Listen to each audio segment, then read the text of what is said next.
You have a question in front here. Was it answered? I honestly, there's so many other interesting things I forgot. Okay, there's one in the back here.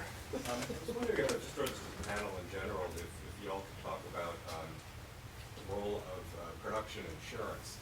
I did, for about 15 years, a lot of licensing for TV and movies in LA. I was practicing down there, and the way it worked that I saw, at least at the level I was dealing with, was just above indie, up through cable stuff, not network so much, but the production entities don't care. What happens is, in my experience, they get production insurance from a carrier, Metropolis or something, and part of it includes if they get a rider for IP claims, copyright, trademark infringement, whatever. The carrier is writing the production company insured and saying the way the policy is worded is the protection is contingent upon the insured doing sufficient due diligence. Right. And then usually I'd work with the script coordinator or some other point person, and we fine tooth comb it. I'd have to prepare reports that they would then, in a certain format, that they would then pass on to the carrier. So the idea is, since the insurer is backing up the production company, they lean on the production company that you better get that all To clear. require that, right. Maybe you guys could talk about your experience and how that plays a role, because from some of the questions I'm hearing, I think a lot of people are thinking, oh my God, I got to do all this myself, but it's like, no, you get insurance, and then they'll make sure you do it as part of. Well, yeah, I mean, they'll require you to do that, or make sure you still got to do it. I mean, that's the point. They may educate you on how to do that, or But let it you know what takes the they. fear out, because if something goes wrong, but then you have coverage, so you're okay. Yeah, and it's not that simple, because, you know, the economics of it, and what do insurance companies do, but look for something you fail to do so they don't have to cover you, and there's always the retention and the deductible, so that you don't, you know, and then your premiums go way up. So, or you lose your insurance. So, you know, they're certainly part of the mix, and they're probably making the production companies more conscious of, like you say, of what their requirements are, and that they don't just use some off-the-shelf form, and they do the due diligence and get the documents that they need. I mean, one thing about, you have to think of film as IP management. It's like planning, and then the actual shooting, and then the distribution, okay? If you don't plan, you're gonna run into all sorts of legal trouble, basically.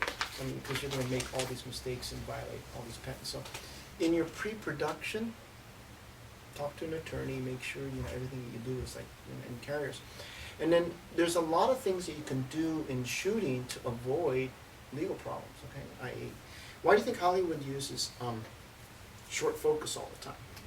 Well, because everything else is blurry, so you can't see all these people's faces and signs and all, and you focus on the thing, so it kills two birds with one stone. You focus on the person, and you don't see all this and have to get rights for everything, right? So the other one is they shoot in alleyways and stuff a lot where there's no signs. You don't want signs, or trees, you know, nothing identifiable. So when you can help it, when you write a script, don't shoot with a lot of signs and people, because that's like a landmark. They're expensive. You're gonna get sued to death there. Okay, so save yourself thing is like this: separate the people if you can. Shoot them against a tree. Okay, same dialogue against a tree. No signs, no people. Okay, and that way you'll save yourself a lot of legal problems right there, just by preventive. And then when you edit, you gotta go over them. You know, now they have technique software you can like blur out people. Face, but that's gets you have to lock on each face and each frame. You got to do it. So it's kind of later. So what about shooting with landmarks that everybody knows? And what I'm thinking of is Woody Allen's latest picture, which is basically a pay into Paris. Yeah, no, I don't know. Oh, Do you no, know? you mean, are those trademarked? Can Yeah. you use Yeah, I that mean, sort yeah, of the thing? Eiffel Tower, and landmark, and all that stuff. So what are the risks about doing that? As opposed, I mean, I understand if you get other people in that Right. don't belong there, you need a release and all of that. Right. But what about landmarks? Yeah, well, there are some, the landmark question is a good one, because it's a very evolving area, and it's not clear really what landmarks have become what would be in this instance probably a trademark problem, so that you can't use them in certain things, and whether in fact just having it in the background of a film really is an infringement of the trademark anyway, because if something is a trademark and you happen to reproduce it, that in itself is not a violation. It's a violation when you're using it in a commercial way, and there's some confusion created by the public as to whether it's, you know, who's the source of the material that the trademark is on. So, Well, let me be specific. yeah, So that's, I in know that it's movie, confusing, I'm there are sorry. pictures of the Eiffel Tower, which I don't know Yes. if it's trademarked or not, but certainly I don't know everybody either. I kinda recognizes think an not. icon. Pardon? Everybody recognizes, is it trademarked? Yeah, so is the Hollywood sign. I just For, have for a problems with the Hollywood particular sign. use though, I mean, It what is it depends. trademarked for? Landmarks are really screwy. I Yeah. mean, the image, the drawing, not the image, of the Mhm. Eiffel Tower is used as a registered trademark for a variety of goods. Right, The Eiffel Tower itself is, I believe, a trademark for this Eiffel Tower services, the Eiffel Tower. and there are some suitcases that have it Yeah. on it. Yeah. So I used to have problems, when I was doing clearance, with the Hollywood sign at the time. Mm-hmm, And the thing to think about clearance is clearance is, am I gonna get into a fight with this person? If you get into a fight, you lose, even if you can win the fight. Right. That's what clearance is about. As I used to tell, you know, I mean, yeah, you can beat him up, but it's gonna cost you $500 grand, and you'll get his blood on your $500,000 shirt. So clearance is about you lose if you get into a fight. right, so when And I'm, I always wanted to push one of my clients, say, screw it, I don't want to sign this stupid license, let's litigate this thing once and for all. I know there's no way that we can. So a lot of it's risk mitigation. And I Yeah. analogize it to when I used to, as a shrimpy kid, try to get a seat in the subway in New York. It was a real gangster kind of guy, I wouldn't squeeze in. I don't want, no, that's okay, you can have it, even though I probably could have fit and it would be okay. So clearance is different from thinking about Yes. what's right, what's wrong. right, or do I have a defense if somebody sues me? It's like he says, it's avoiding having the risk of that suit anyway. So, you know, if there's a question as to whether something is protected or not, you're better off seeking the permission. Acting on Who it. do you ask permission for the Eiffel Tower? I don't know. The film commission. Paris Chamber of Yeah. Commerce. I mean, Yeah. usually And the the film commission would commissions- help you. Yeah, like Actually- the Chamber of Commerce in Hollywood owns the Right. trademark rights of the Hollywood. I mean, with San Right. Francisco, for example, I mean, the first thing they say is, go to the film commission, you gotta tell you all the, you know, the location permits and everything, and they can tell you right off the bat, because that's their job, what's permissible, not permissible, and where. And once you get their blessings, you're okay. If you don't have their blessings, watch out, because then if any of the police or anybody stops you, you have no defense.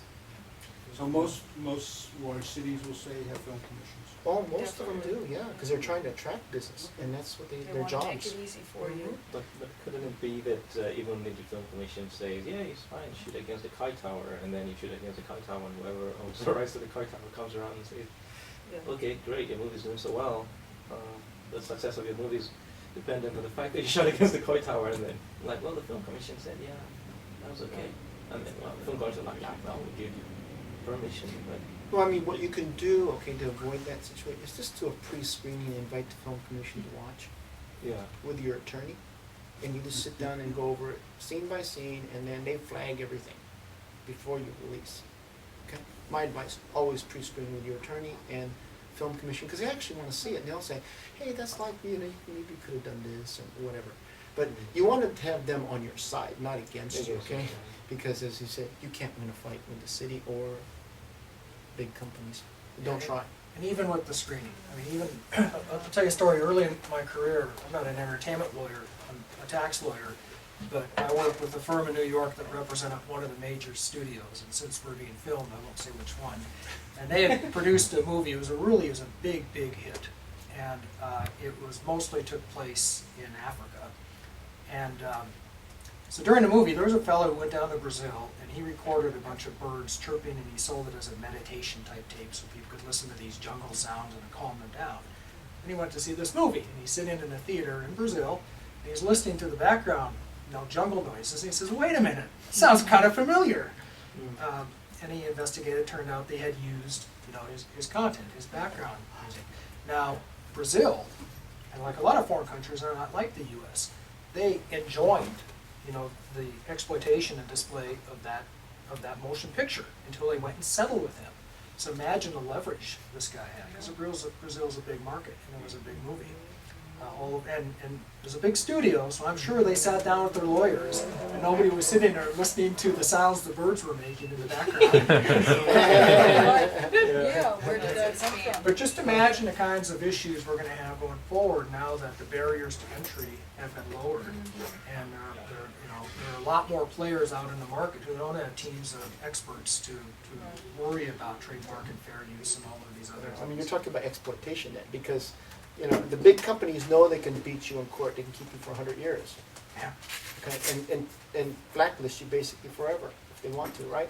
And one of the concerns, obviously, as independent, is that there are companies that will take advantage of independent people to strip their stuff, use it, and knowing they can always win a fight. So I think there's going to be some probably independent film groups that protect independent filmmakers from exploitation by large corporations. I mean, it's just like, Hollywood fighting Chinese or Russian piracy. But that's, big guys versus big guys. This one's going to be the little guys defending your rights against the majors.